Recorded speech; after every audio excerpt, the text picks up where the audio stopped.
यहाँ आपको अपडेट करेंगे।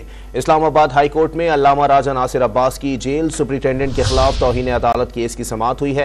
एडवोकेट जनरल और जेल सुप्रिंटेंडेंट बानी पीटीआई से मुलाकात पर पाबंदी से मुताल्लिक अदालत को मुतमईन ना कर सके। मजीद जानते हैं डॉन न्यूज के नुमाइंदे उमर बढ़नी से। उमर, समाअत के हवाले से आगाह कीजिएगा। जी बिल्कुल, इस्लामाबाद हाई कोर्ट की जस्टिस समन रिफत इम्तियाज ने अदालती हुक्म के बावजूद अल्लामा नासिर अब्बास की बानी पीटीआई से मुलाकात ना कराने पर जेल सुप्रिंटेंडेंट के खिलाफ तौहीन अदालत केस की समाअत की। दौरान समाअत एडवोकेट जनरल अयाज शौकत और जेल सुप्रिंटेंडेंट अदालत में पेश हुए, जबकि अल्लामा नासिर अब्बास अपने वकील के साथ अदालत में पेश हुए। एडवोकेट जनरल और जेल सुप्रिंटेंडेंट मुलाकात पर पाबंदी से मुतल्लिक अदालत को मुतमईन ना कर सके।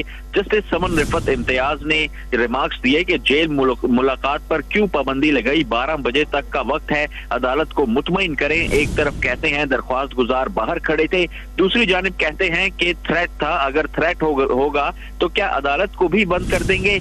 एडवोकेट जनरल ने इस्तदा की कि मुझे कुछ वक्त दे, मैं हिदायत ले लूं, जिस पर अदालत की जानिब से जो है वो अल्लामा नासिर अब्बास की मुलाकात ना कराने पर अदालत को 12 बजे तक मुतमईन करने की हिदायत जारी की है। अदालत ने जेल सुप्रिंटेंडेंट को तौहीन अदालत की दरख्वास्त पर यह नोटिस जो है वो जारी किया था कि इसकी समाअत 12 बजे तक मुलतवी कर दी गई है। जी बहुत शुक्रिया उमर बढ़नी अपडेट करने के लिए।